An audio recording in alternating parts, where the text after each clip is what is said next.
All right, it should come up here. I'll wait to see. Can you refresh that page? Oh, there it goes. Never mind. All right. Okay. Hey, everybody. Hey, everybody here. Glad everybody could make it. If you're coming in on the broadcast, that's awesome. We're going to wait just 1 second until we see if we got a couple more people coming live.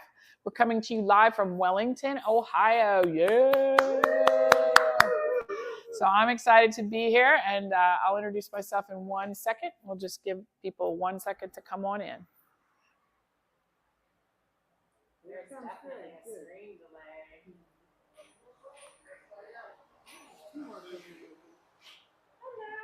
Hello.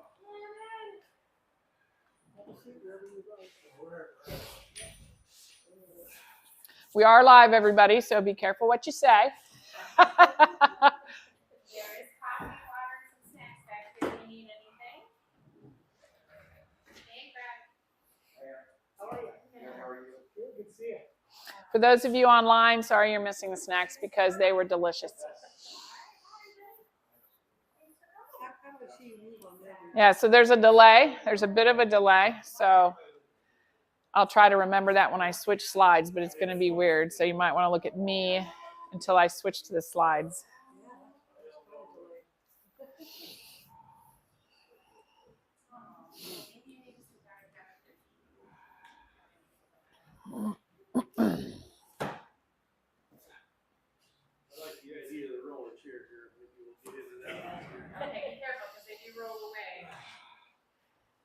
Is getting out. You guys might just have to help me out.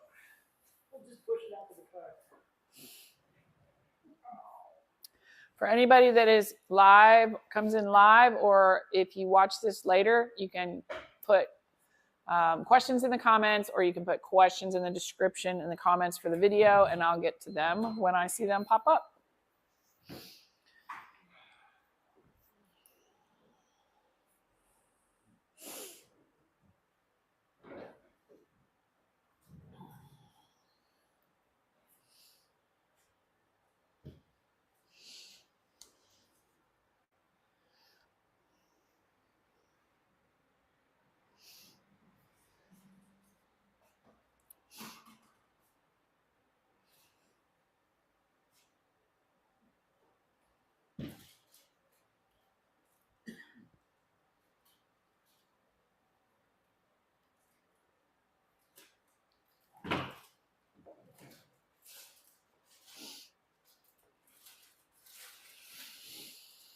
If anyone did bring a computer when you use their phone and need our Wi-Fi, it's the Main Street account, and then this right down there with the capital M, little SW, is our Wi-Fi password. You can probably get your office from here, yeah.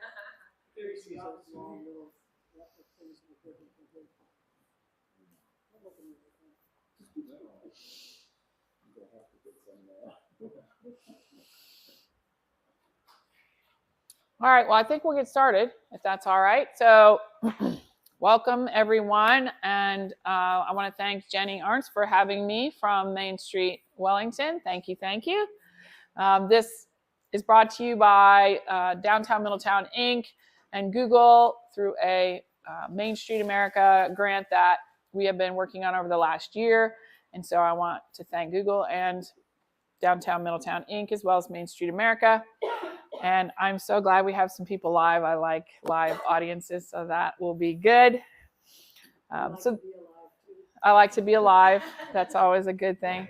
So welcome to this. What we're going to do an hour of how to get your business on Google Business Profile.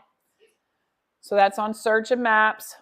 So if you're already on there, there's still going to be some valuable content because we're going to figure out how to optimize for Google Business Profile so that you come up higher in search. And then the second hour, or whenever we get done with that, we're going to just take questions. So if you have questions on anything Google, Docs, Google Bard, Google Analytics, YouTube, I'll do my best to answer those questions on the fly. And then anything I can't, I will provide you with an answer following the presentation. So if we get people joining live, you can post in the comments. So why don't we get started? Oh, how about if I introduce myself? My name's Janet Hearn. I am the co-founder of Future Ready Consulting. We support small businesses, trying to help people get to financial freedom through small businesses, starting them and scaling them. We do branding, we do marketing support, and we do digital backbone support for small businesses and medium-sized businesses. I spent 34 years in higher education. I taught physics. What? I got paid to play with expensive toys. And I also started the unit that supported the online courses and programs at Miami University and built that from zero to a several $1 million operation. So now people can access Miami University via online courses and programs, which is a really cool opportunity. And so now my passion is turned to trying to help small businesses or people that want to start a small business or side hustle or what have you, how you can do that and have access to the tools to do that. So Google is a great example because nearly all the Google tools are free and you can get a lot of use of them for your small business. So let's get started. We will feature the presentation rather than me. Oh, I can do even better than that. How about that? That will switch in a second. So we're on a delay, so I have to remember that. You will see a QR code come up on the screen. When you see that QR code, if you have a moment with your phone and could check in with Main Street America, that's amazing. If you do not want to do that, I understand completely. So just want to check in so that Main Street knows who is getting helped with this.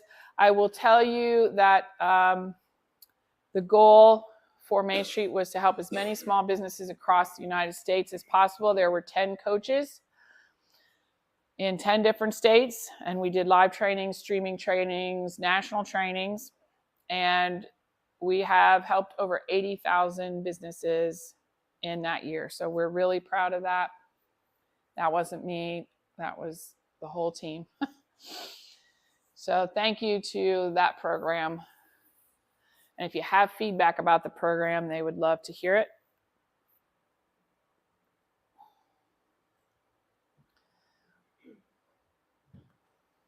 All right, we'll get my name up there.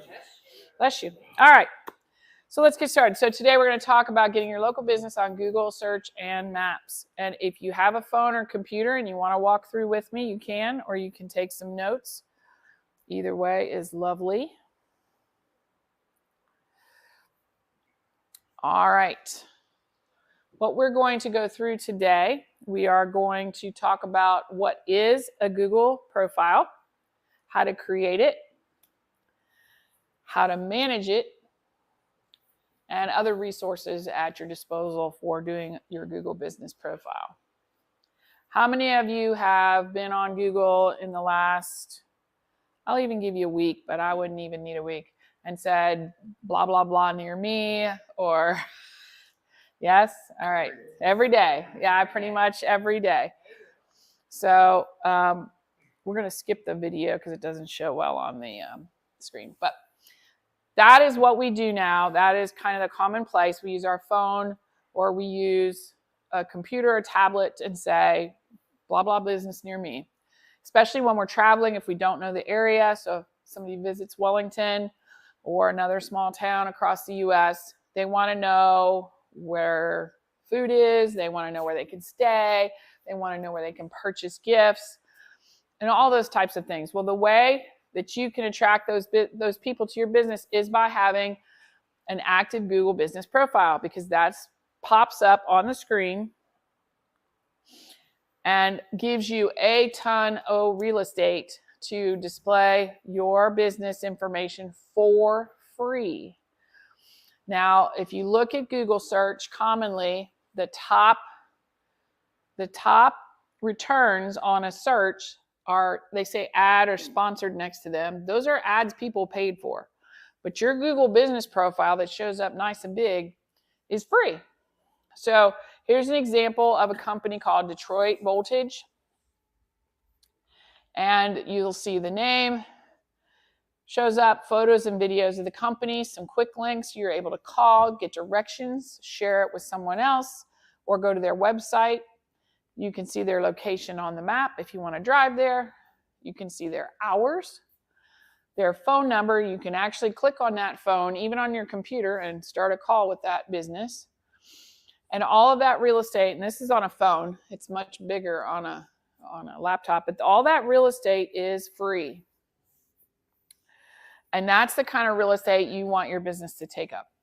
And so in our next slide, you're going to see the real estate that is taken up by the computer. Let me take off this.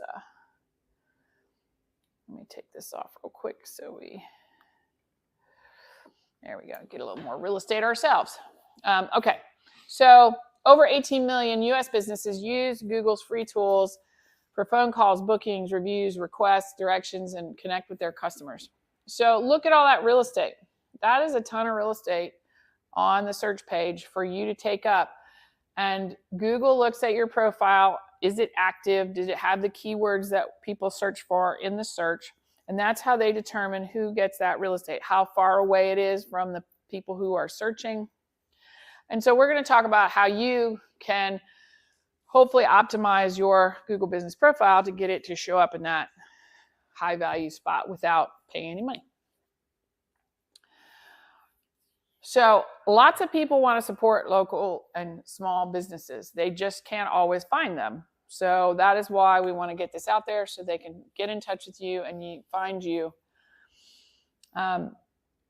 So here's how it would show up on Maps. The other one was search. This is Maps. And so again, you get the same information. You're able to call. You can save this as a search. You get the hours.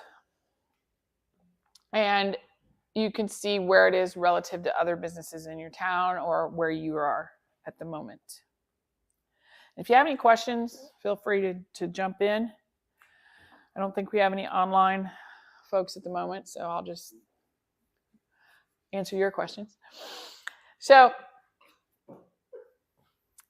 you can do this across any device, your phone, tablet, and computer, which is really nice. All right, so how do we go about creating a profile? I'm going to ask the room, do we all have Google Business Profiles, or you're not sure, or no? Okay. I have. You have one? All right. So we'll go through and show how to set it up, especially if people watch this later. But don't fall asleep on me, people that have Google Business Profiles. All right.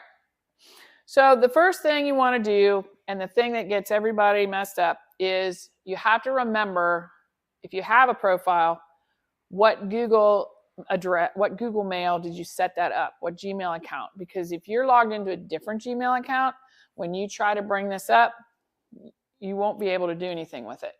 You have to be in the same Gmail account that you were in when you set up your profile. So if you have a business Gmail account, then make sure you log into that one before you start setting this up. And I would use Chrome browser for you Apple people out there. You can go to google.com/business. But again, if you're logged into your browser under a different Gmail, which happens all the time, you're going to think, well, they took it away from me. They canceled it. Where is it at? I don't know. Because you'll just see it as a regular customer if you're not logged into the right address. You'll see it as a dashboard that I'll show you in a second if you're logged in the right account. Is it a problem if you don't use Chrome? It's not. You can even do it on your phone.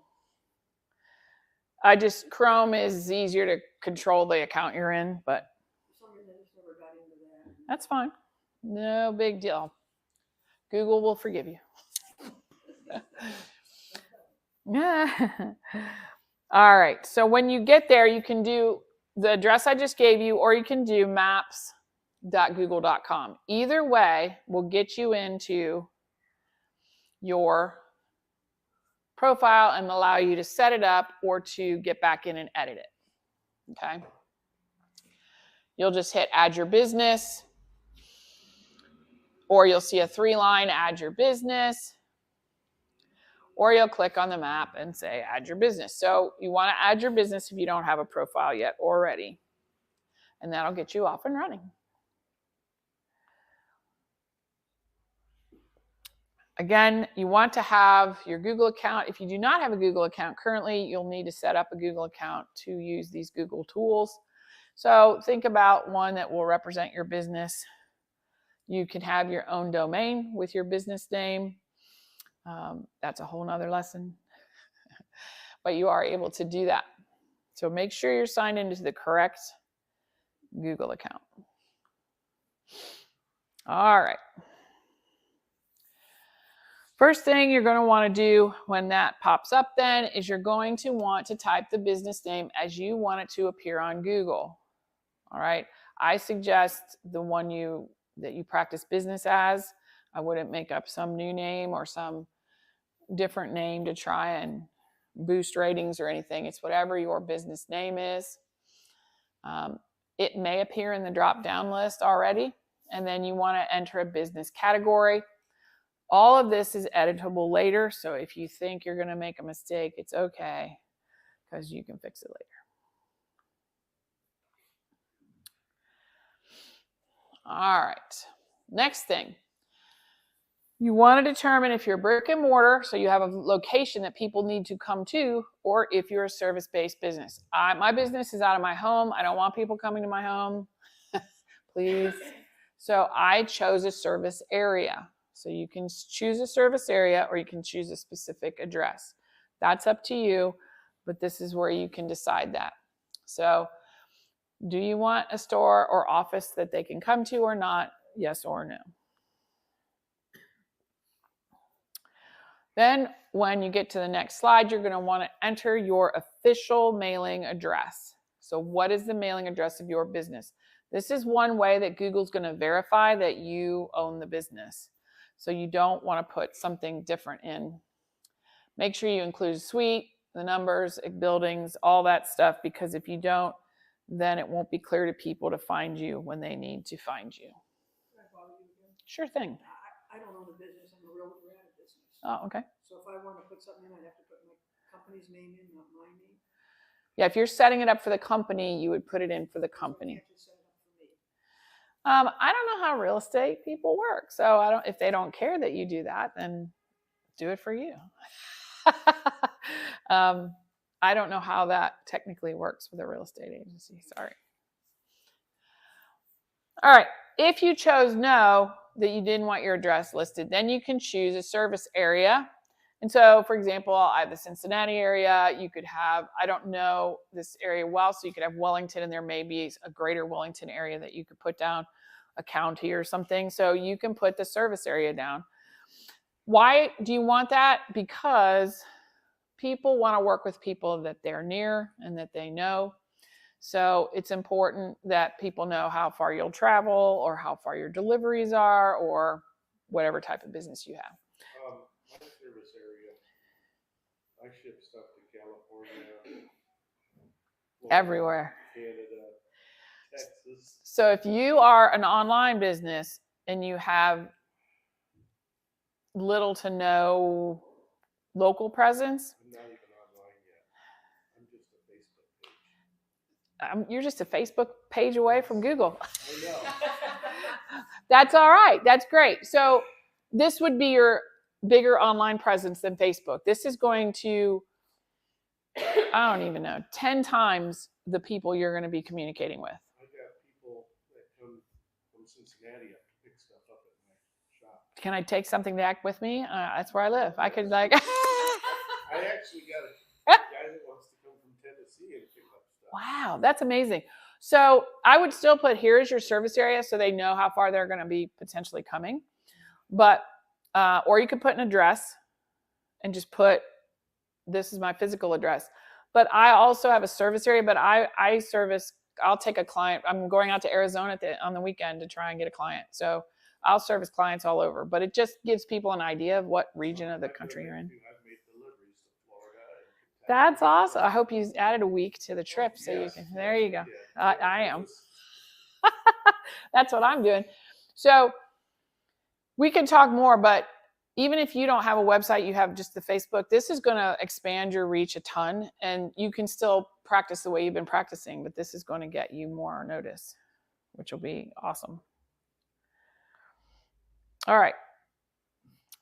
You will have the option to include a phone number and a website. The website isn't, you don't have to have a website. It just gives you that option. So if you have a product page or just one pager or a whole deep website or whatever it is you have, you can link that into your profile. And it's always good to have a phone number that's not a landline if possible, because then Google will set up so people can text you. So people can put a question in. That's the other thing they might do. Do you deliver to California? And you go, yes. Now I don't have a website yet. That's okay. Can I put a link to my Facebook? You could try. It might take it. Yeah, that'd be great. But definitely get that phone number in there, because they can click the little message thing and just boom, right, talk to you right there, right from Google, which is really nice.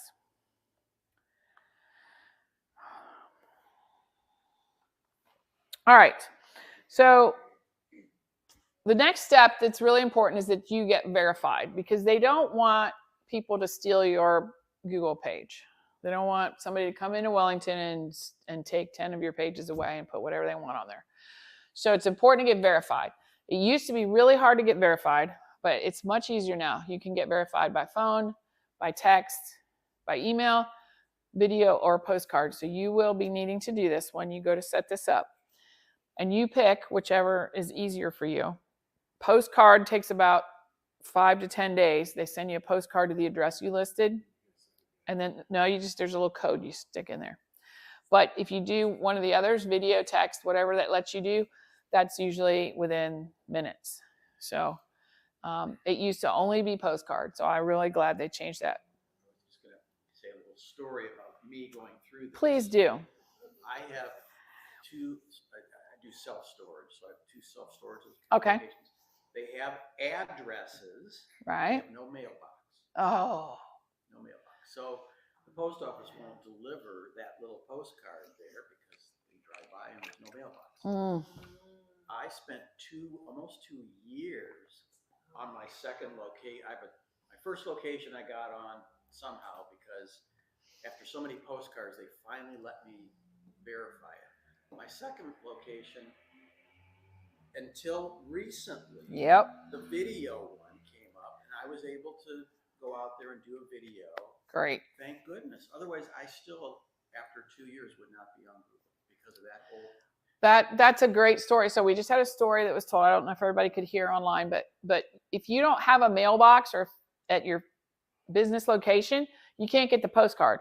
And for years, Google did that. They just changed this within the last, I think, 6 months.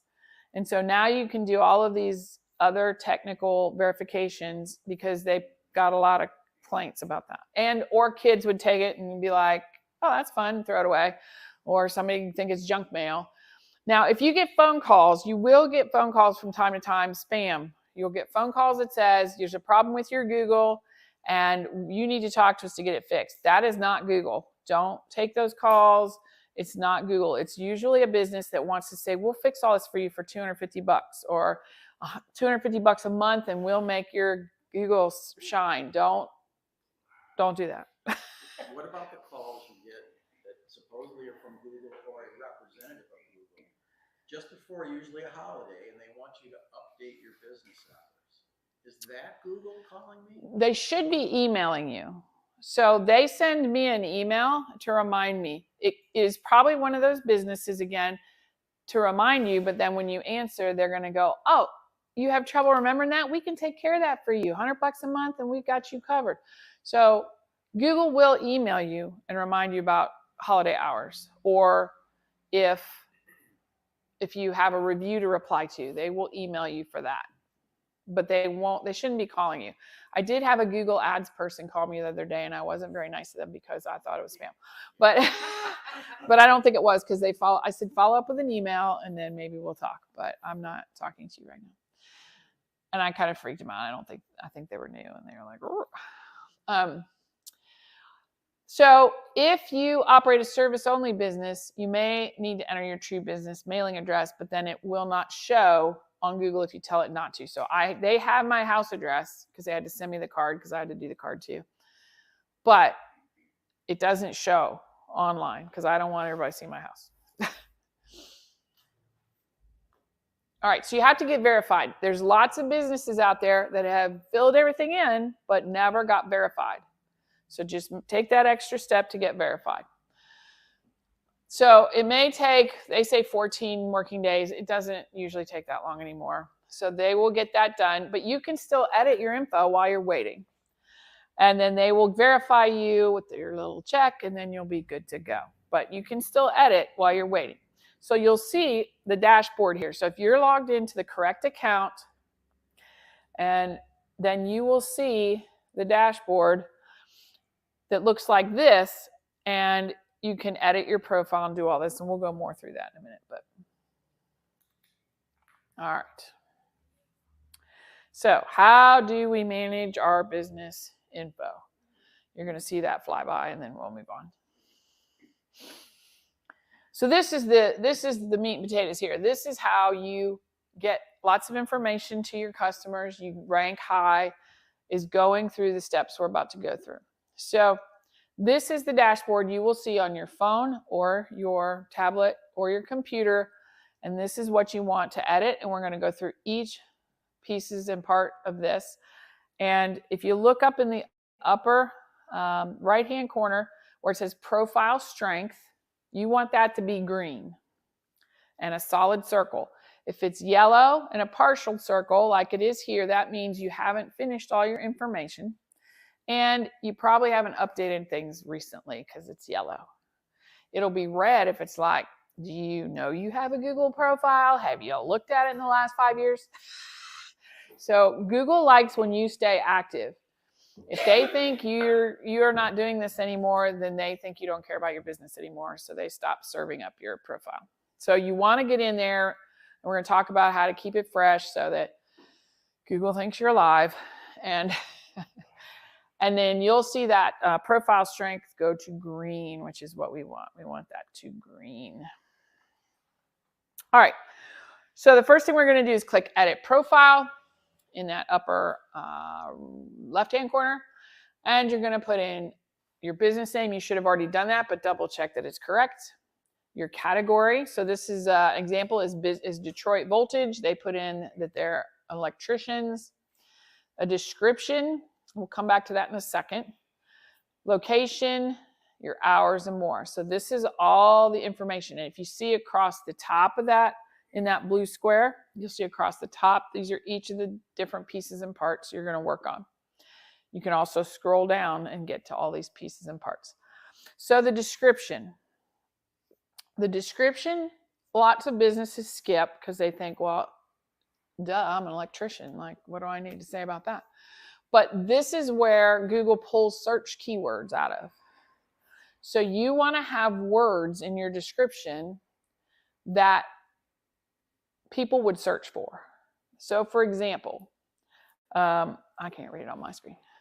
Residential and commercial electrical installation. So in those first 5 words, we now know they're residential and commercial. So if I'm doing a search for commercial electrician, boom. If I didn't have that, it wouldn't pop for that. Remodeling and renovation services. So in that very first sentence, they've put a lot of important keywords that people would search for.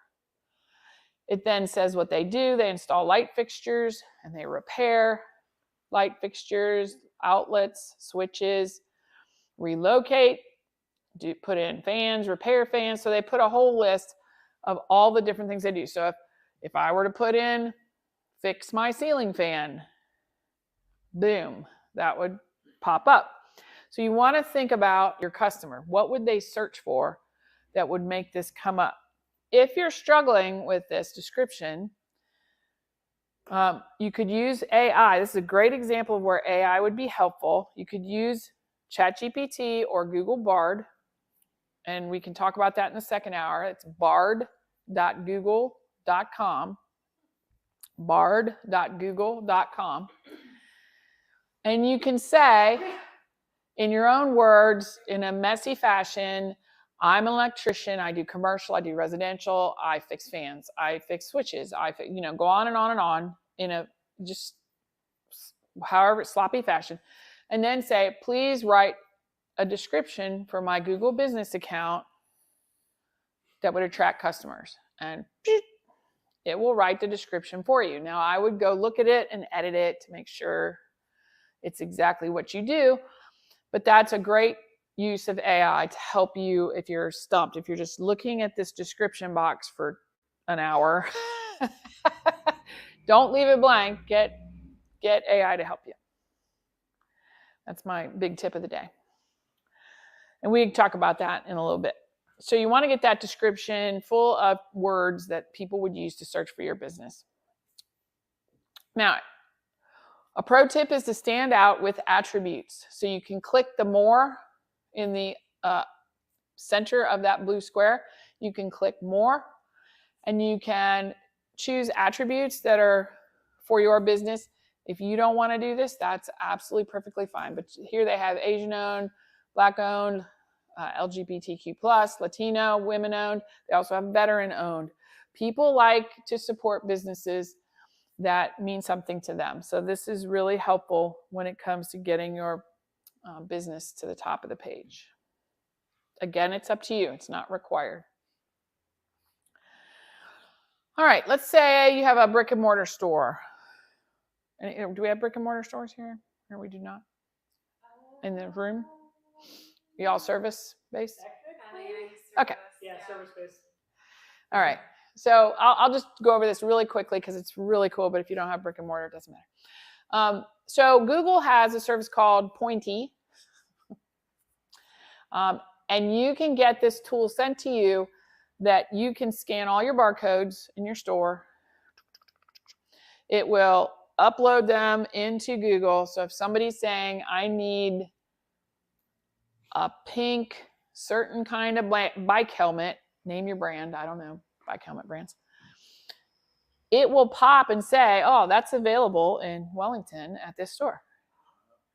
And so you say people will drive forever to get your stuff. So that's a great way to attract foot traffic for if you've got a niche that is not like the music store, probably would be great, because I don't know how far the next music store is, but if somebody's looking for particular guitar, particular picks, particular drum set, if they have all that, that would pop up.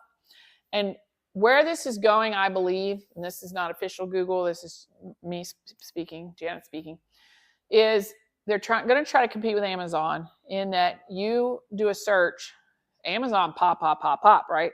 Well, they want to pop on top of that and let you buy straight from there. Boom, it'll be sent to you, done. So if you sell bike equipment, you might have a certain helmet somebody wants. They click, they buy it right then, you ship it to them, done. So if you have brick and mortars around, this is great. One of the, in my small town in Wyoming, Ohio, which is a little bit north of Cincinnati, we have a store that does everything vegan, and they sell food and they sell certain crackers and all that stuff, but people don't know they have those certain crackers. Well, she's going to use that system, and now if I'm looking for a certain cracker, instead of buying it on Amazon and waiting a few days to come, I can walk down to the shop there and get my crackers. So that works. All right. What else can we do to get this stuff to pop? We can put photos up. 90% of customers are more likely to visit a business that has photos. Even if it's the front of your store, that's a great photo. I've only walked in 2 buildings in Wellington so far, and I love them. The ceilings, just the architecture is amazing here. So if you can take pictures of some of that, I already did a quick video across that I'm going to post on my page, if that's okay. People love that. They want to see where they're headed. They want to see what you have to sell. So photos, videos, logos, get those up. And that will help you build some brand awareness and get more people interested in what you have to sell or your service. Just a general question. Do you find it easier to edit on a desktop versus a phone? Because I struggle so much. I've just been trying to add photos and update stuff. And I feel like I'm always like going to the wrong page. So is it easier? I think it's all easier on the laptop except for maybe photos. If I take a quick photo, it's on my phone, so it's easier to upload. But other than that, I would do it on a laptop myself. But Yeah, I always feel like I'm like, where do I edit? Where- do I add an event? And Yeah. It's like, Yeah. I do all mine on my laptop, except for occasionally I'll throw a photo up if I'm, walking down the street. Just some tips for photos. Try to find well-lit images. Highlight the features that highlight your brand, because Google now, with their AI stuff, can tell what the photo's of. So that's obviously an industrial electrician situation. If somebody's looking for that, Google's probably cataloged that photo as an industrial photo. So try to put things in there that you're really interested in highlighting for your business. And you can add videos up to 30 seconds. And so that's really nice to kind of showcase people in your store, an unboxing, new product just arrived. If you make things, especially if they're particular, what is your service? Right now I'm making whiskey barrel footrest and accessories. Oh, nice. That's awesome. That's awesome. I just sent out a custom one today, and the guy wanted a certain height and everything. So I would show off I'd be like, this is the latest one out the door, click, and then post it up there, and your business, I'm trying to do that on Facebook, but I've been lacking here the last. It's hard. I can't keep up. I hear you. Well, maybe you don't, maybe You don't you're, wanna put it out. I know, maybe you don't want to put it out there. It's time for me to put my site and start doing my Whiskey, own bourbon, thing. barrel stuff, that people are going to search for that, and yours is going to come up every time. Well, Boom, if you do a boom. Google search now, my Facebook page comes up like number 2. That's amazing. That's amazing. But it's going to come up big, like shoo. And you're going to hit way more people because some people don't have Facebook. I was going to say, if you do the Google search, your Facebook page will come up. Yeah. I mean, my Google profile comes up with my Facebook page also. You double And trouble. And I have a website. So my website. There's an Etsy guy in front of me right now. Oh, well, we got to do something about that. Yeah. You do your profile and we'll kick them off. There you go. Excellent. Google is the #1 search engine in the world, and YouTube is the second largest search engine in the world. So if you can get seen on either one of those, you're in good shape. All right, so you can create posts. So like you're creating a post on Facebook, you can create a post on Google Business Profile. So I have software that I can post on LinkedIn, Facebook, Instagram, and Google Business Profile all at once. I put the same post on everything and just go boom. Because I don't want to have to, some people will tell you if you really want to get in the Instagram game or whatever, you need to do specific posts. But I just want to get word out there of what I'm working on and what's happening. And so I post on Google Business Profile like that. I use it as another social media. And so I get a lot of posts out there. So you can copy the picture, copy what you said, everything, and just paste it in here and add it. So you can add photos, again, movies, a description. You can add a call to action button, which you can't do on some of the other social medias. And I think they have call now, learn more, something else. I was trying that and it said like internal error. Do you always have to just click none on that add a button then for it to work? I just don't usually hit it. But maybe you do have to. I might have done something else. I don't usually go through here. I go through my other software. So, but yeah, if you say call now and you don't have a phone number, then yeah, you'll have to clear that out. Good question. That's a good question. There is one at the top that says none. Okay, then yeah, I think you probably have to pick that one. But it's pretty cool that I have a call to action that you can add that easily. All right, so here's some post examples that you could do. You could do an update. So You have a new product, a new whiskey barrel product. You have, what'd you say your service? What was yours? Insurance. Insurance. You have a new type of insurance. You never know. And you were storage. So maybe you figured out a different kind of storage or climate controlled you added to your portfolio. You have a new house that you're listing. You can pop that sucker in there. So that would be update. An offer. If you're giving free shipping or giving a coupon, you're giving, I don't know if does insurance have discount days? I don't know. No, we don't. Maybe you can pioneer that. So anything like maybe storage, I don't know, in January, because everybody's cleaning up if you do a whole little special. But you could do, 1 month, I don't know. You can do an offer. You could do an event. So a lot of main streets do events like that's a sip and clip. There's candy one that Middletown does, which is cool. Any of those different events, if each of you who are participating in the town event can add that to your page with like your particular niche in there. So something about storage, something about insurance, then everyone sees it's a united front and we should go because there's cool stuff happening. So let's give it a try. So that's pretty cool and easy to do with your Google business profile. So it's not just a listing, it's kind of a social media up-to-date event thing. All right, now you can also use it to connect with your customers. And again, you're gonna like this. You can read reviews, so people can leave reviews. You can read and respond to messages, and you can answer questions. So people could write you and say, do you do custom heights? And you're like, I sure do. I just did one yesterday. And you can answer those questions. If you don't have somebody available all the time to do that, maybe you assign someone in the family or something to keep on the Google messages and let you know questions and answers can be answered online. I want to talk about reviews for a minute, but I don't know if I want to talk about it right now. Yes, I'll talk about it right now. So reviews. Reviews are critical, especially I think in the restaurant industry. We always look at the reviews. How many do they have and how good are they? So you want to figure out a way to get reviews. So if you have your business, for example, and you send out the product, you want to follow that up with an email with a link to your reviews page and say, hey, if you're happy, please leave us a review. Insurance, you could do it on a regular basis. Storage, you can do that. You have a list, so you could. I have people that leave reviews. Yeah.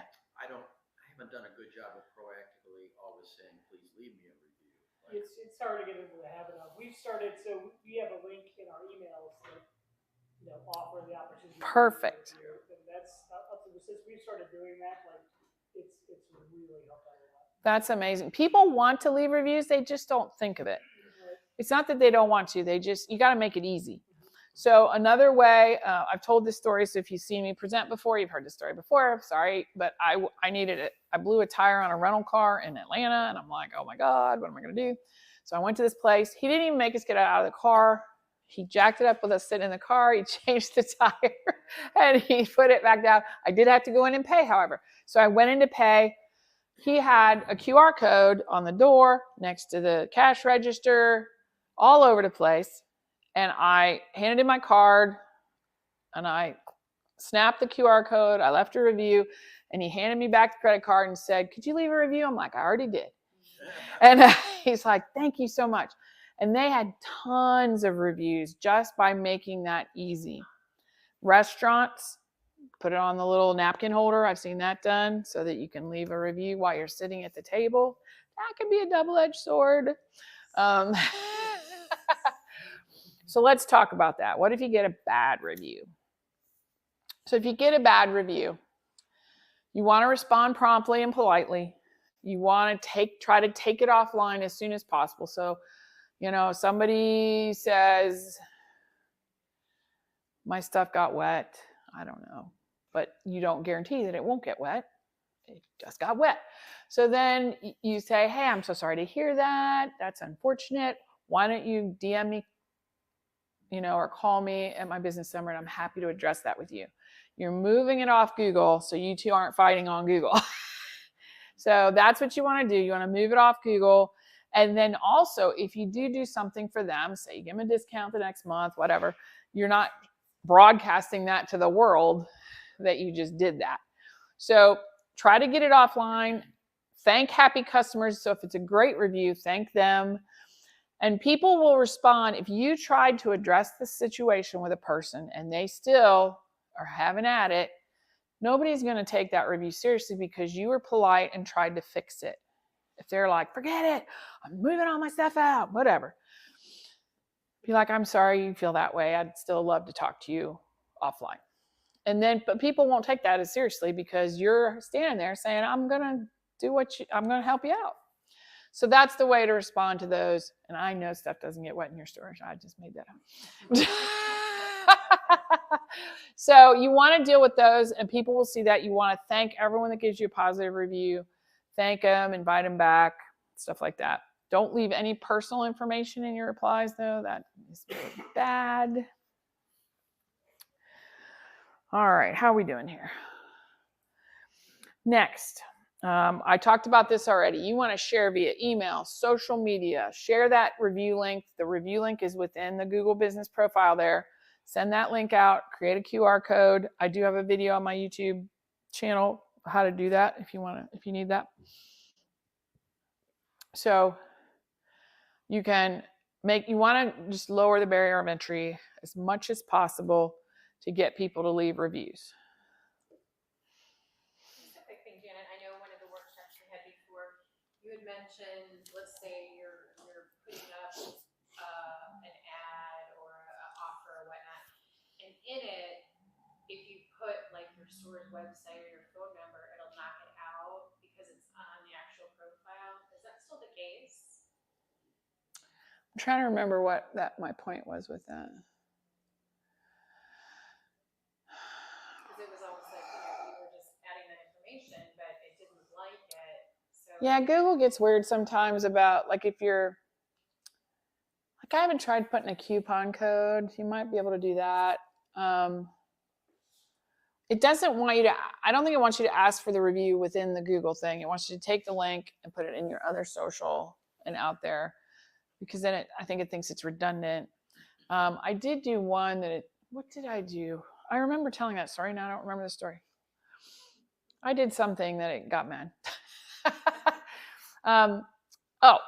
But another point, if you do get a bad review and you think it's violated Google's rules, which is if they're obscene, if they're untrue, like untrue to the point, like you don't even sell that item. So for example, there was a store in Middletown I worked with. Somebody posted an item that seemed threatening, and they also don't sell the item that they posted. And they said, you guys suck, and on and on and on.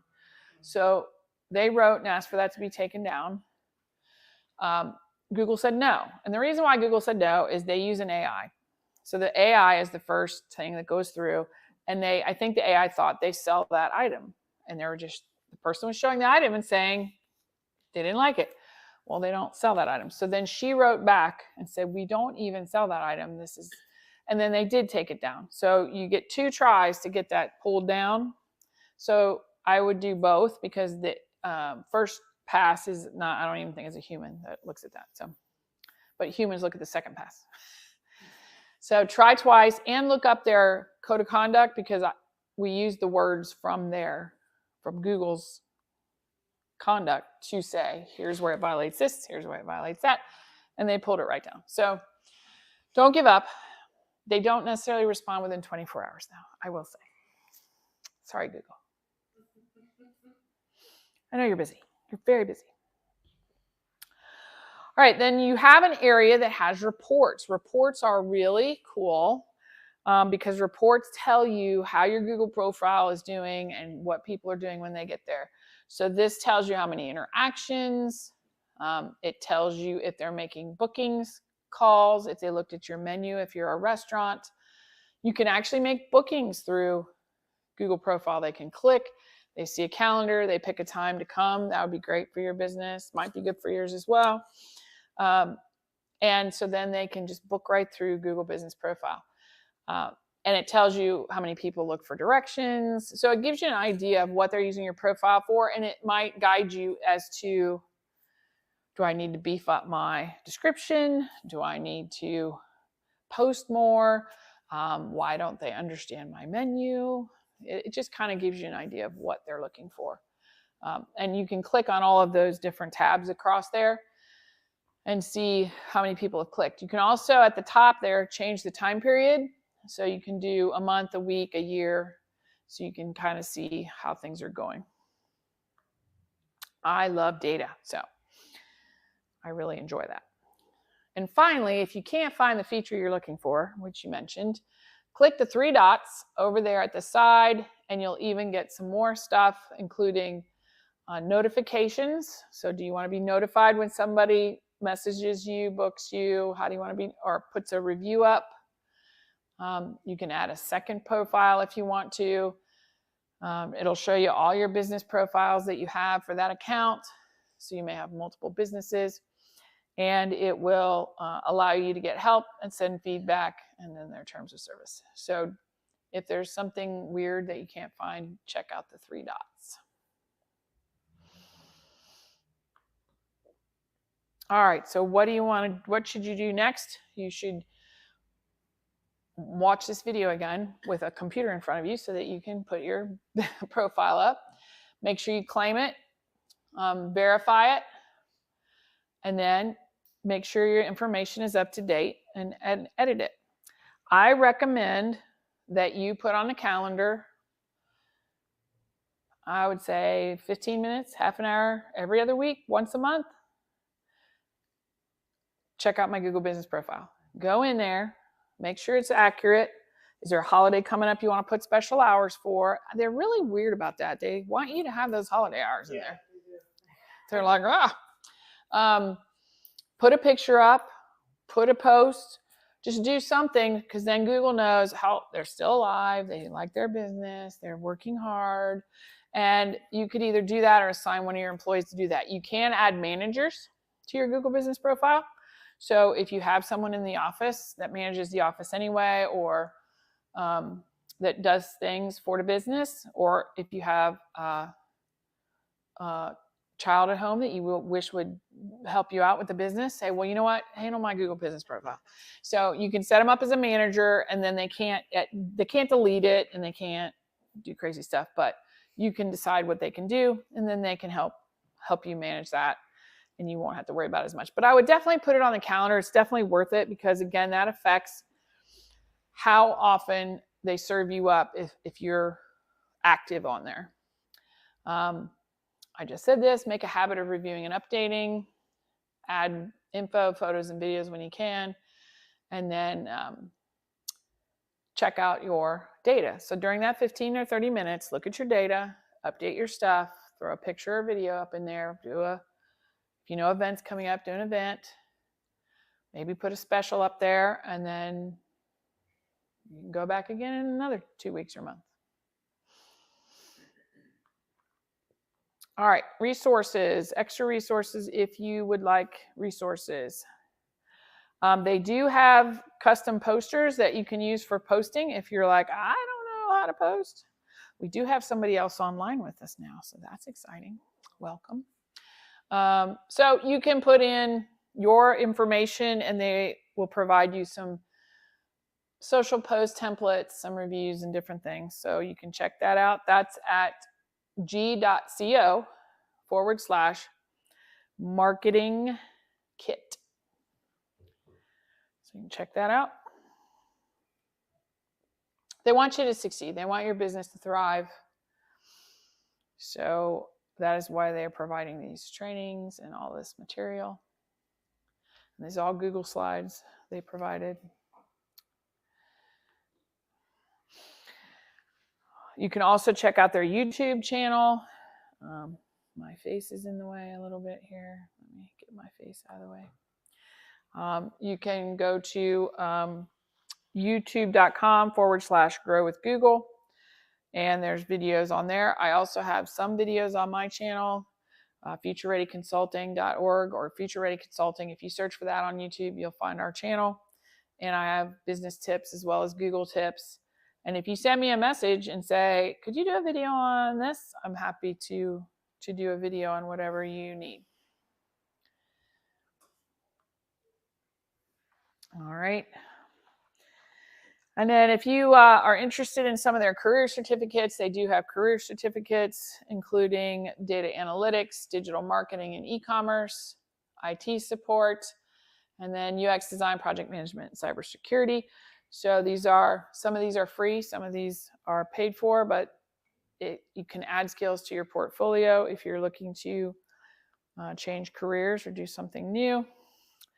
And then google.com/grow is stuff for local businesses, teachers, and students, job seekers, and developers. So they have tons of resources. Sometimes it's overwhelming how many resources they have. Crazy. All right, well, I appreciate you sitting through this part of our training. There's a QR code coming up. You can share feedback, or if you want to fill out the form for more training. We're still doing training through March. So I'm happy to broadcast another training up here if you all decide, oh, now we want to learn about YouTube, or now we want to learn about data analytics, or now we want to learn about whatever. I can send you the list of opportunities. Then I'm happy to broadcast another training for you all.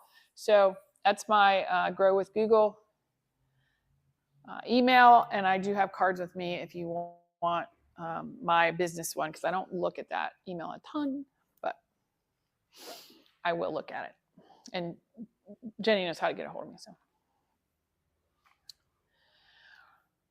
What's the difference between the reports that you talked about in Google Analytics?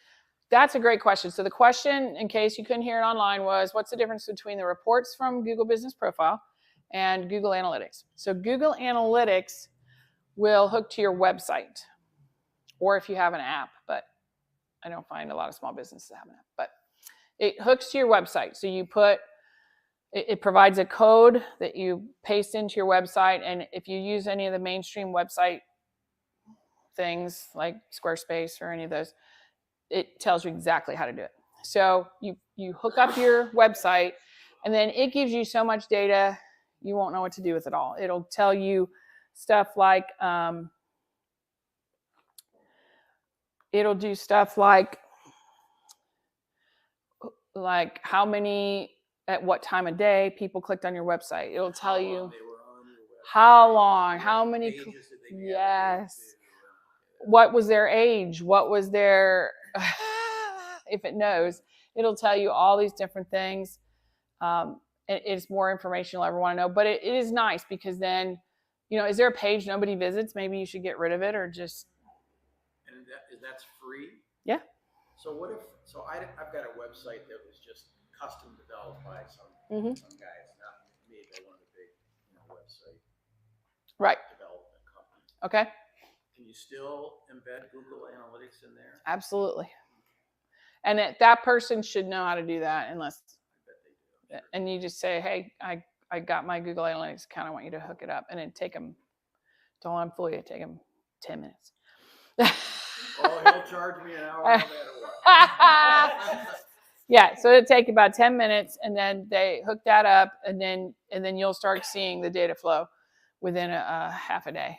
And so it's really nice, and we can do a Google Analytics. I can broadcast that if you want, and it'll be more data than you ever care about. But it's really nice if you, for instance, if you want to see the traffic for each location, like if you have a page for each location, you said you had 2 locations.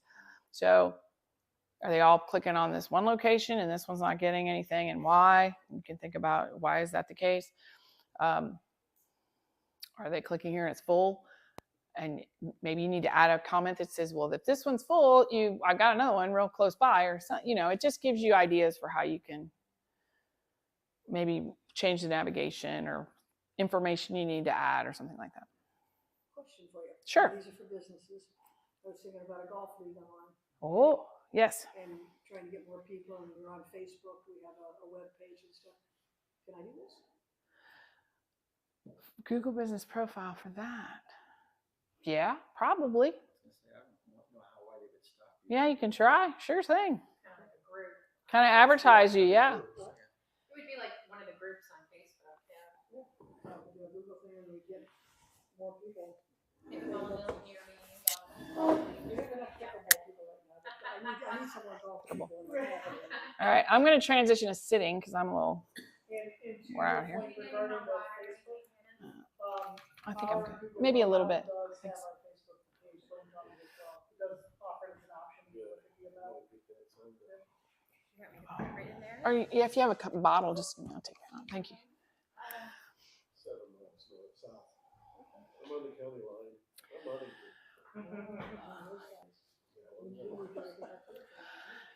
All right, for the second half of this, it's your questions. So what I'll do is I'll repeat the questions for the people that are online because I'm mic'd up. They probably can't hear you. So I will repeat that, and then I will do my best to answer them. And it can be, thank you so much.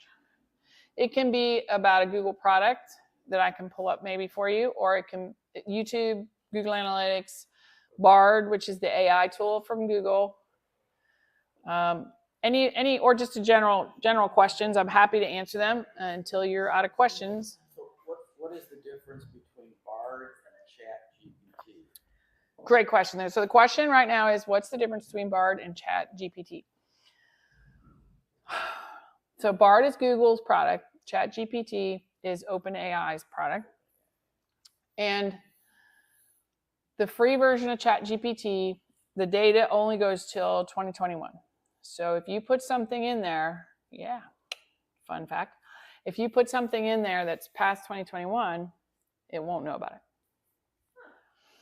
So, one thing I want to clarify is those AI things are different than search. If you want to do search, definitely do search. If you're looking for something, looking for a fact, use search.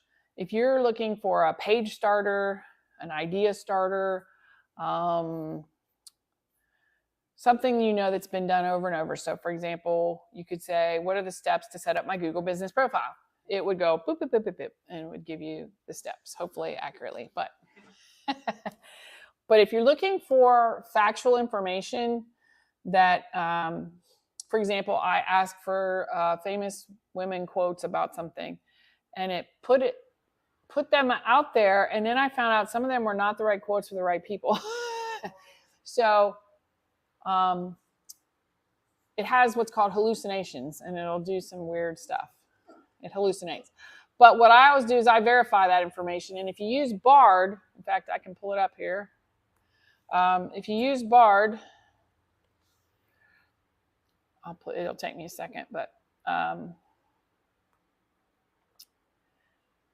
you can actually do a Google verification, and it'll go through and check the facts for you. And that's where it was like, I can't find this anywhere on the web. I'm like, what? Okay, I don't want to use that. So Bard does till current day. ChatGPT, at least the free version, only goes to 2021. Isn't that nuts? I usually do my stuff on both to see which one gives me more what I really was looking for. And sometimes I combine them. So did they cut that off to try to encourage people to get the paid version? Is that why they don't have anything beyond 2021? I don't know. I don't know if that's just when they trained it till. I actually don't know the answer to that. Why it only goes to 2021. It's only $20 a month to get the full-blown version. So it's not too bad if you use it a lot. I use it all the time. All right, let me see if I can get my computer here.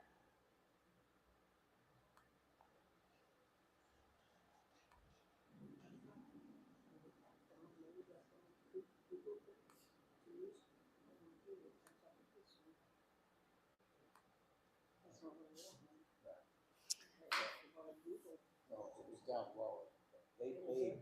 Somebody paid to have that ad come up at the top. All right, so here's my Bard. So let's say write a good Google business profile description for an Ohio-based, can I use your storage facility? I don't know how to spell facility. That's what happens when you do live stuff. Do you specialize in anything in particular? Like, is there Not really, no. Storage. But so you have enclosed units. Do you have any climate ones or anything? Do you have yard? Do you have yard area too? I don't have that either. Sorry. I wasn't trying to pick on you. All right. Hey, I've used my share of enclosed storage, let me just say.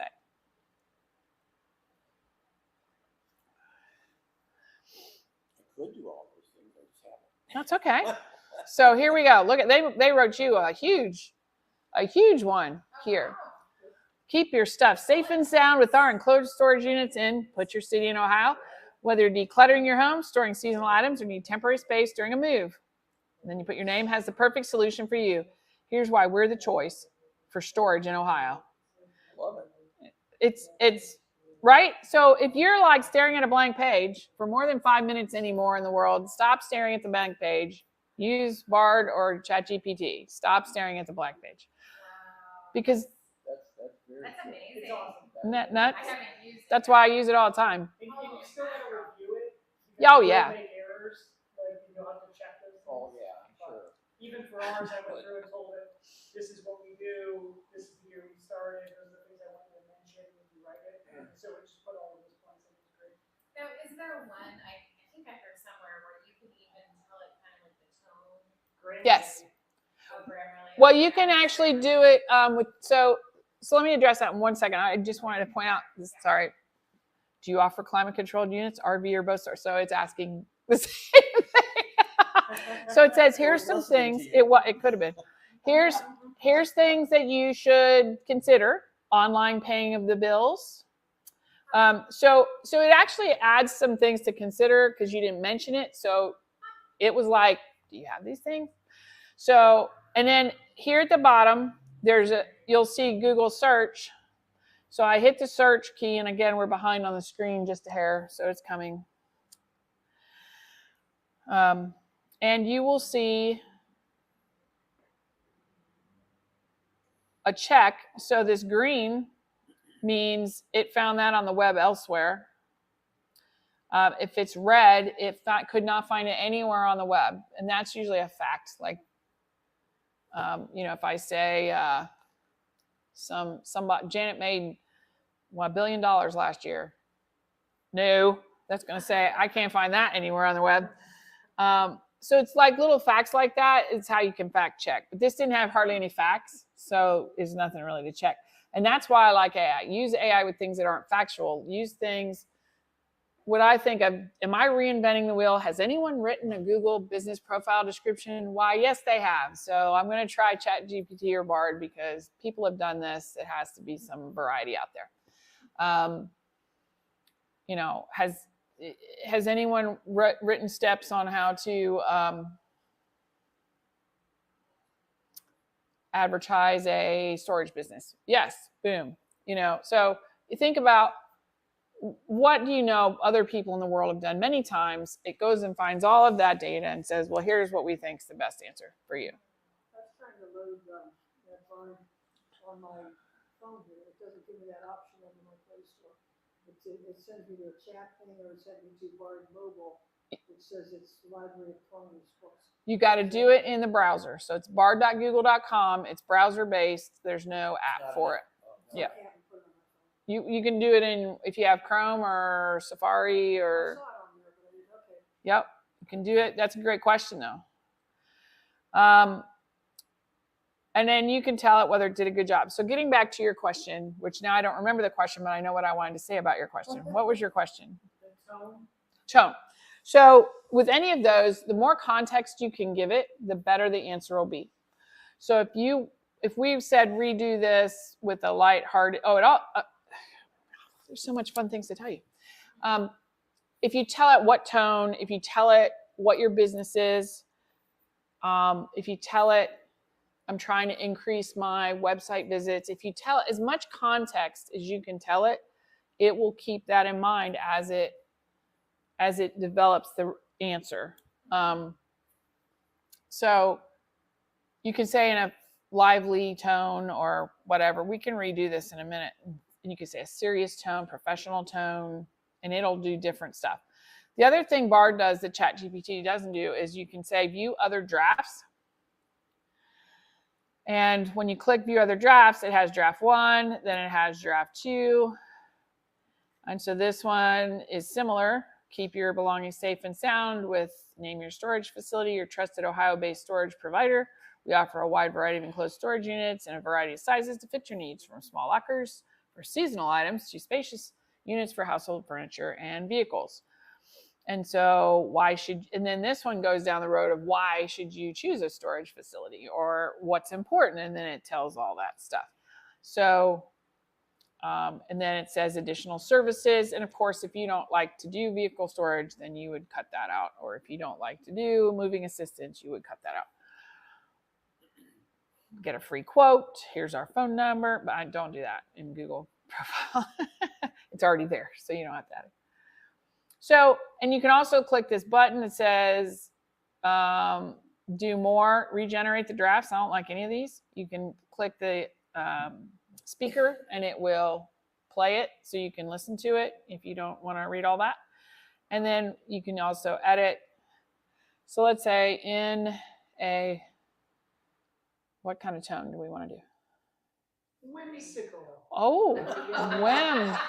Whimsical's better than flirty. Whimsical. I don't think I spelled whimsical right.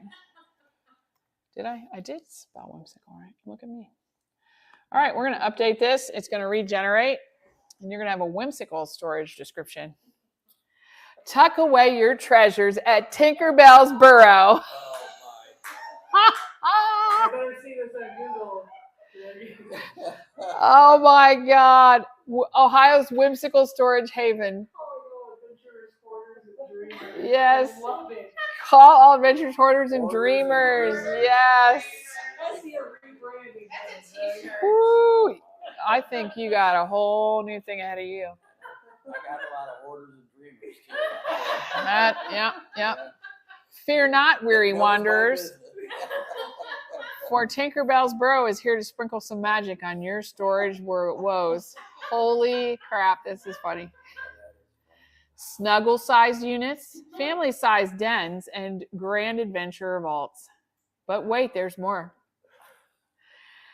We have a community garden, cozy reading nook, and board game bonanza. Oh my God, that was a perfect one. I'm so glad we did that. I am so excited about that one. I don't even know if I want to look at the other draft. Oh, there's two more. Oh, no. Tired of your belongings tap dancing in the attic or clogging your living room like forgotten disco balls? I wish there was a whimsical meeting. I'm keeping this one. That's good. I am keeping this one. This is so. We've got your rhythm and blues covered, and by blues, we mean your storage woes, not the musical kind. Unless you're storing a vintage record collection, then that's a whole nother story. See? Bard is being a clown tonight. So there you go. Oh my God, it goes on forever. P.S. Don't forget to check it out. P.P.S. We're also pet friendly. It's hilarious. No long storage. Long-term storage with pets. Yeah. All right, you guys are hilarious. That is good stuff right there. So, you know, it can do a lot. That's hilarious. That's the best one I've ever done. Good job. What? We want a redneck version. For the Oh! bourbon barrel. Oh yeah. Oh wait, let's just do yours separate. Create a. I don't know. We could get some stuff we don't want here, but How would a bourbon barrel still even is? Urban Barrel Furniture Store. All right, I apologize for anything Bard might do to offend anyone at this moment. I might have to not read this. Oh, Bard says, I'm sorry, but I'm going to be mindful of language and potentially offensive material, and I'm not going to do that. You won't even do it at all? No, it says, instead of focusing on a regional or cultural stereotype, I can help you with a description that's rustic and down to earth, or bourbon soaked, or functional and fun. Good job. Good job, Bard. All right. So you can't instruct it to be not PC? Yeah, yeah, it won't, because Google can't handle that. But it could be whimsical. It can do whimsical, just not. Oh, whimsical. Maybe you could do your bourbon. Maybe like for country folks or something. Country's fine. Farmers. Farmer.com. A Yeah. Rural town. down home. Oh, down home, yeah. But a lot of urban drinkers are not. Y'all come sit a spell at Barrelwood Furniture, where Kentucky sunsets meet rustic beauty. There you go. That's nice. Tired of furniture that wouldn't look right at a family hootenanny?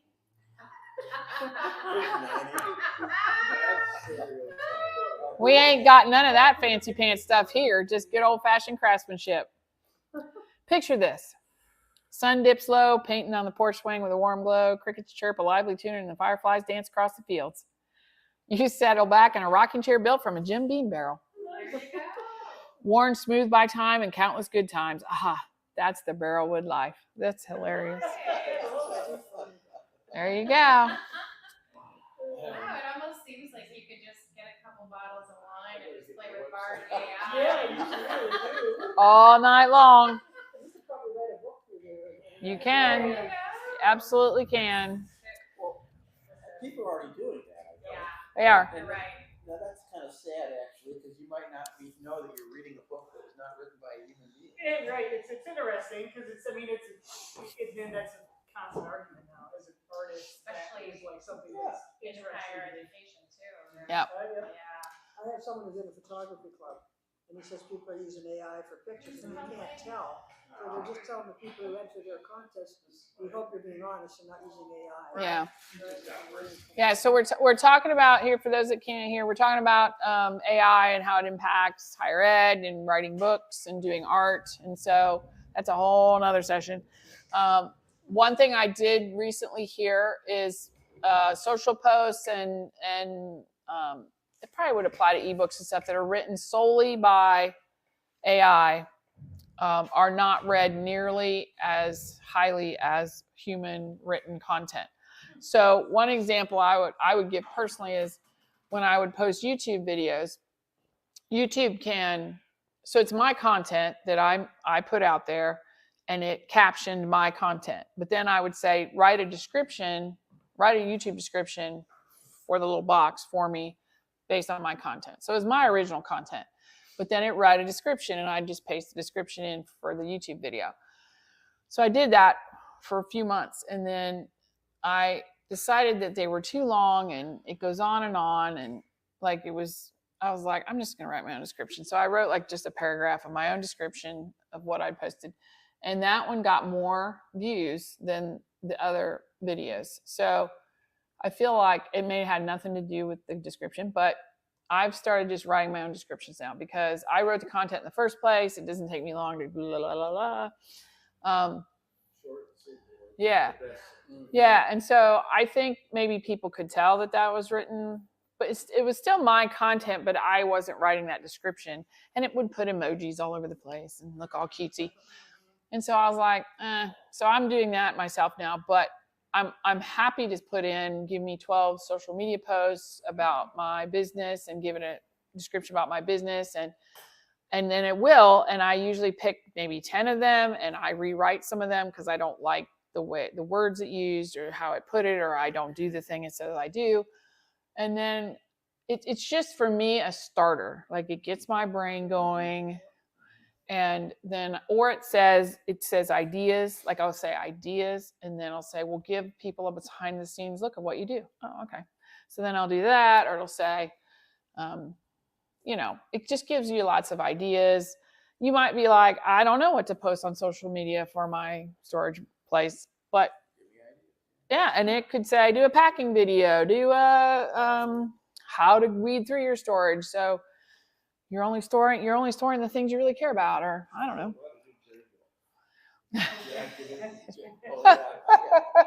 Yes. How do I get more things in my storage unit? Or how to safely store things, because if it's not climate controlled, should I put it in plastic bins instead of boxes? Probably so. People would love that. I think people would eat that up.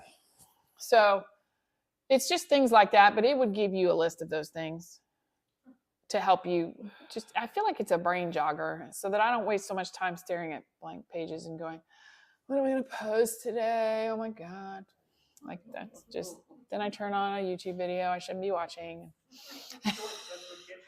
Right. So AI is really a great help to those things. And if there's things you don't understand necessarily, like SEO, if you're not an SEO expert or even know what it stands for, that's okay. You can have it help with that. There's a Chrome. I don't know if this is going to show up. There's a Chrome add-in that I suggest you get if you don't have it already. It's called Harpa.ai. Harpa.ai. Is this showing up or not? Since it's yep, there it is. Harpa.ai. So Harpa.ai is nuts. Like it will evaluate, it will take a web page and give you a synopsis of the web page or a PDF. It gives you suggestions, like it'll say explain. So maybe it's a Chrome extension, and so it can be page aware. You click the button down there and it's page aware. It can give you a synopsis of a YouTube video, so you can decide if you want to spend the 25 minutes watching it, or maybe you don't, you just look at the synopsis. It'll give you summaries, short summaries, so you can have it on a web page, a blog post or something. Say, give me a short summary. I love it. It's free. I love free.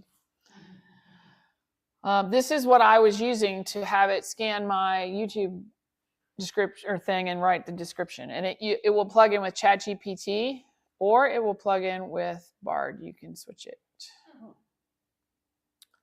I love this tool, and I can't believe it's still free. Don't tell them that. So you just have to remember to hit page aware at the bottom, and it'll evaluate any page you're on and look at it. It's one of my favorite AI tools. I feel like it's actually really helpful. If you hit the / in the box, it'll give you things it'll do, like business logo proposal prompt. YouTube caption corrections is mine that I said. So I just click that and it'll, if you've ever looked at YouTube's captioning, it doesn't put punctuation in. And so people that are hard of hearing do not like that. They might as well not have captions, because it's just all a run-on sentence. So I always I always punctuate my captions. And so I have this tool go through and correct them, and then I just paste it in and I'm done. That's a process that took our team, when I was at the online organization, it'd take a student half an hour to an hour to sit and write through all that and correct all the spelling errors and all the punctuation errors. And now I can do it in 3 minutes on Bard or ChatGPT, and it'll correct all my captions, and then I just paste it in and I move on with my day. So that one's nice. It'll rewrite things. So if you've written something and you think I need to rewrite this at a different level or with a different tone or something, you can rewrite it. It's just crazy. It'll deep search websites. It'll give summaries, YouTube video summary. I haven't even used all these things. Simplifies and explains complex concepts. So Harpa.ai I would install that in your browser. It's really helpful. And then I'm trying to think. There's another one that helps you write AI prompts. And I can't. Let me look this up real fast.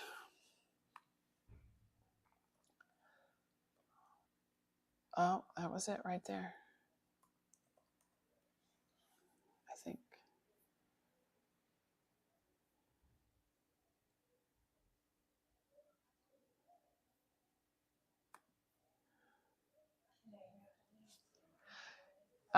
So the other tool I suggest is AI Mind.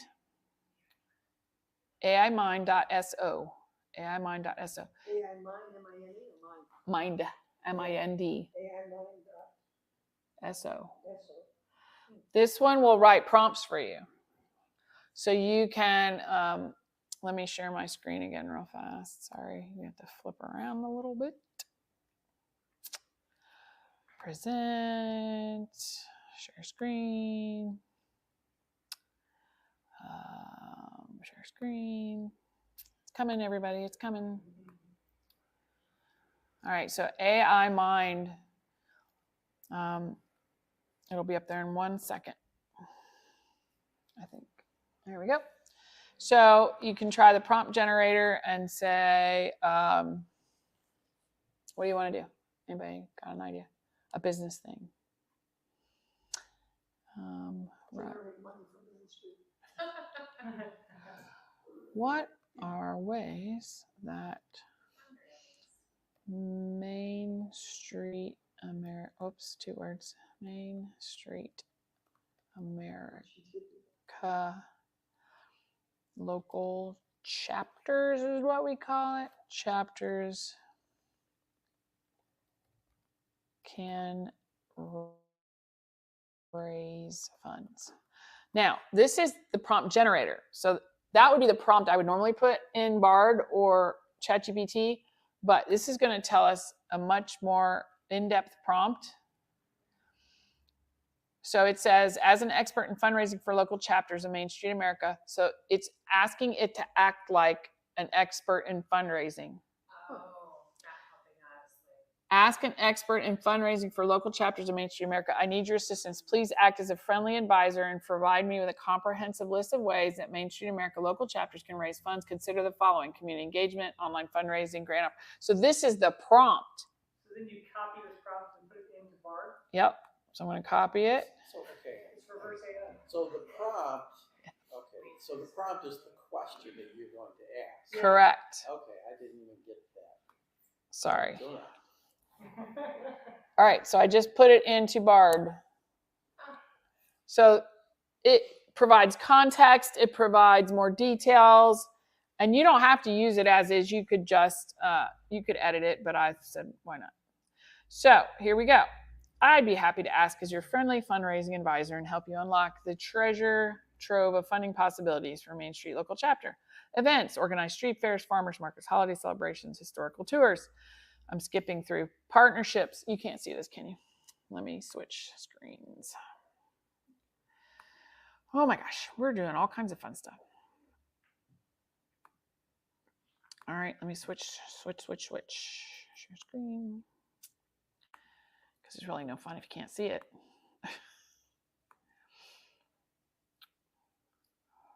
All right, it's going to be here in a minute. Online fundraising platforms utilizing crowdfunding. GoFundMe create a dedicated fundraising page. Campaigns launch adopt a storefront campaigns, where donors support specific businesses or run contests with fun prizes.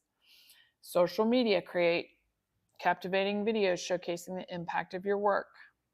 Grant opportunities, research, application tips, best practices, corporate sponsorships, fundraising. Holy cow. So, Mind AI? AI Mind. AI Mind is what gives you the question, the prompt to put into. Yeah. Bard. Wow. So you don't even need to think of the question. Yeah, you have to think of a basic question. So You got to have a question. Give it a hint of some kind of hint. So if, This was that I didn't think of. Yes, Oh my yes. God. but again, you may look through this and go, we do all this, or we do a lot of this, but there may be one little nugget that you're like, oh, we've never done that. Yeah, if you've ever tried to use AI to generate an image or something like that, it's difficult learning the language Yes. that it needs to understand. Because sometimes it'll misunderstand things or, misconstrue something that you're asking it and give you some image that makes no sense whatsoever. So learning that language, that's pretty interesting. Yeah, you can actually use AI prompt to do art stuff too, but I haven't done that. But so if I'm stumped as to if I'm not getting what I want out of Bard or ChatGPT, then I go to AI Mind and I go, you make the prompt because clearly it doesn't know what I want. And then it puts this crazy stuff out. So you can have it write scripts if you're wanting to put some YouTube videos out. It can write you some basic scripts that you can edit and use.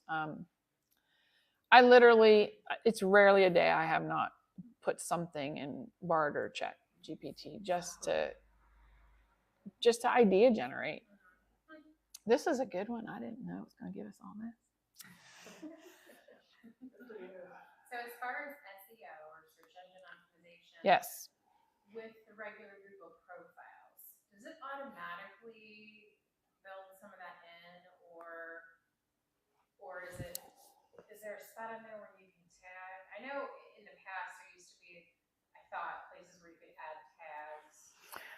So the questions about SEO for Google Business Profile. I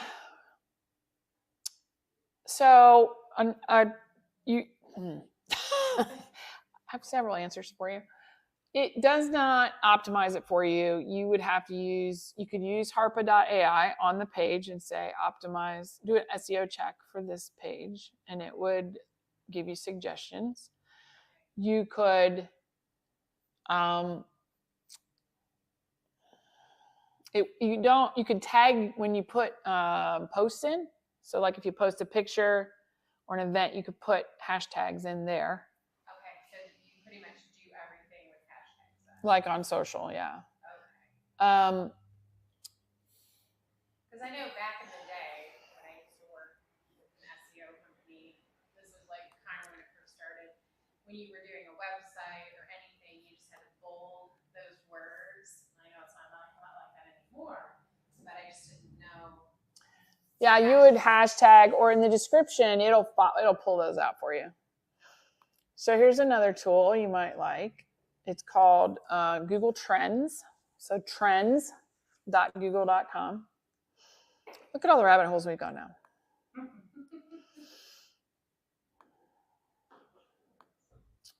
Bringing it up now. So this one, so if you're not sure, so when we talk about keywords aren't really keywords. I mean, keywords, when I hear keywords, I think it's a word, right? But it's not, it's a group of words. So how to write social media posts is a keyword. Does that make sense? That doesn't make sense to me. But that's a whole keyword. So if somebody writes, how do I write good social media posts? If I have put that keyword in my writings in a blog post, it'll come up more likely in search. So when I say look for keywords to put in your descriptions, you would enclosed storage solutions would be a keyword. That would be a whole keyword. Reasonably priced car insurance. I don't know what kind of insurance you sell. Reasonably priced, everything. Reasonably priced car insurance would be a keyword. So you're thinking of phrases. They should call them key phrases. Yeah, I agree. There's probably a whole list of what it was, like hashtag words. It probably was. So it's phrases. So this is Google Trends. So if you're like, I don't know what to put, you can look at what people are searching for right now. So if I'll pick on insurance for a change instead of storage. Car insurance. We'll just put that one. Now, I don't know if you saw, there were other options to put there before I hit go. So I should have looked at those already. All right, so this is the trends for this search over the last couple days.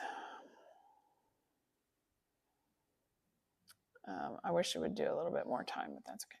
So for some reason, people are looking more for car insurance.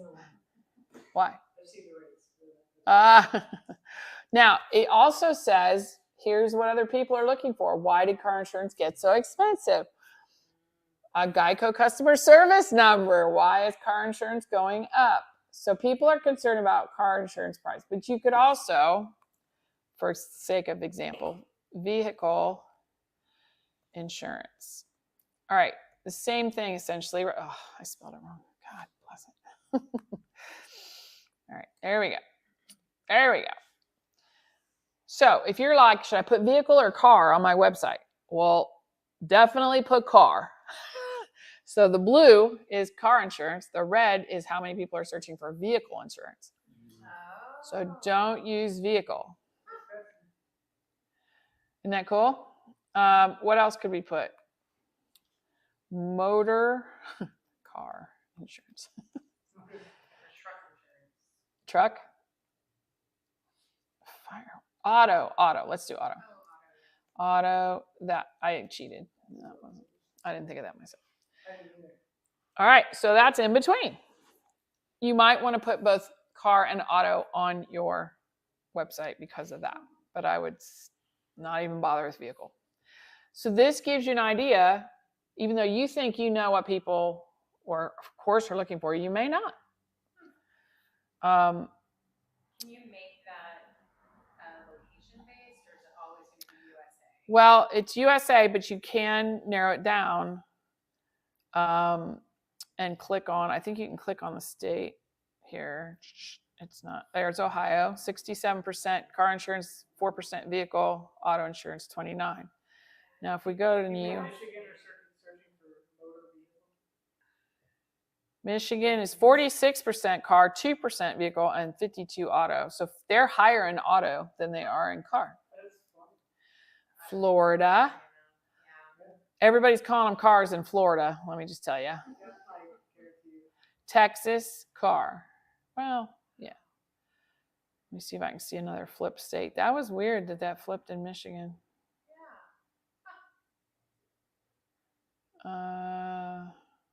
East Coast. So anyway, isn't that cool? So if you're wondering like what to search for, and then you can also go to trending now. So if you have a blog post on your insurance company website, or even like latest news, if you can address why car insurance is going up somehow in a creative way, you would get all kind of people hitting that because that's what they're looking for. Everybody's worried about Jim Harbaugh, apparently.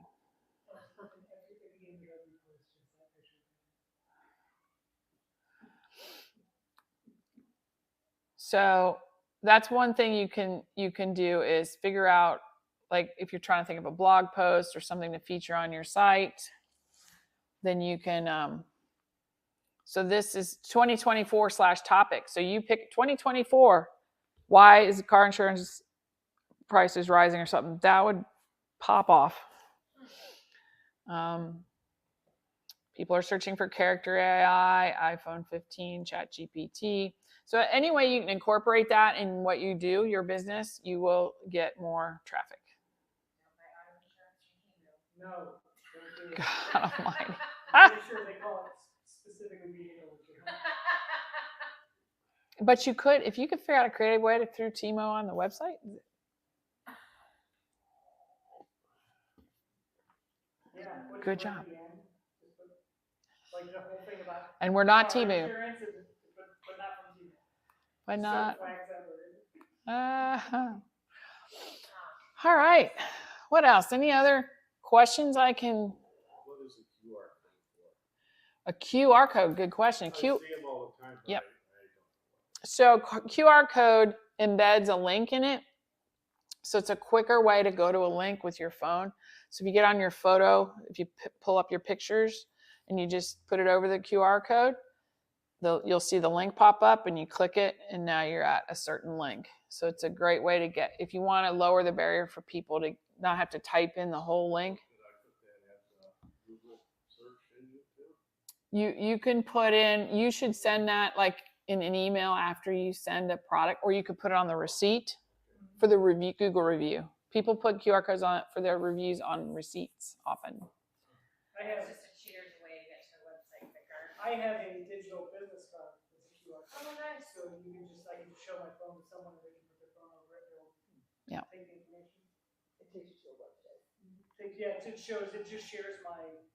Contact card. Yeah, my phone, my webmail, or my email, and the website. So we're talking about QR codes for reviews. We're talking about QR codes for business cards.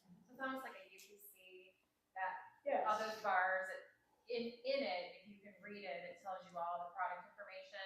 The QR code is just this way that it'll take you, it's linked to that website. How do you think is the best way to do QR codes? I usually do it through Canva.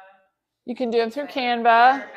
I have you can get a Chrome extension, and so that whatever page you're on, so if you're on your Google review page, you just click the extension and it generates it, and you just say download and you're done. That's how he can make one. Yeah. Just say yes to do it. Yep. And I have a video somewhere on my YouTube channel that shows that. So it's a extension. What is your YouTube channel? It is Future Ready Consulting. It's on your card, right? Yeah. And I'll have, can you send a follow-up to everyone with like links and Sure. stuff? Yeah, if you want to send it to me, then, although I don't know if I have Wayne's, I probably have your card somewhere in my drawer. Leave your email with her and she will bourbon you That's up. probably what I need to change for my Google account too. Like Wayne's World. Wayne's World of Welding instead of Roadkill Racer. Oh, there was the Roadkill. We read your Gmail and we were like, Roadkill Racer's coming. I don't know about, A lot of that stuff they put in spam because of my email. not sure about that. But It's just spelled ChatGPT a regular whimsical email. Yeah. Whimsical email. I'll give you my card and you can email me directly. I'll send it to you. Jenny made us QR codes for the museum. Oh, Oh, no, I nice. didn't do that. Barb did it. Barb made a QR code. But Jenny she, did all the videos. yeah, she had used a company that they expired. And I didn't know, like the QR code. Oh, I yikes. don't know what company she did it Yeah, I with, don't really. but, They're not expiring now, but so whatever she. oh, the new ones, yeah, I think I did that on So Canva. people. Canva's good to do them. Yeah. Our museum is a self-tour museum, and if you want to, you can click on that and hear something about that. Oh, perfect. Not all that many people are using it yet, but it's a real nice tool. That's really We good. went to, was it Fort Lauderdale? They, maybe it was Fort Lauderdale. They Talk have a about- big aquarium, and they have a whole bunch of things. where they- QR codes and museums and such to get information. It's really nice. All right. Any other questions? I don't know.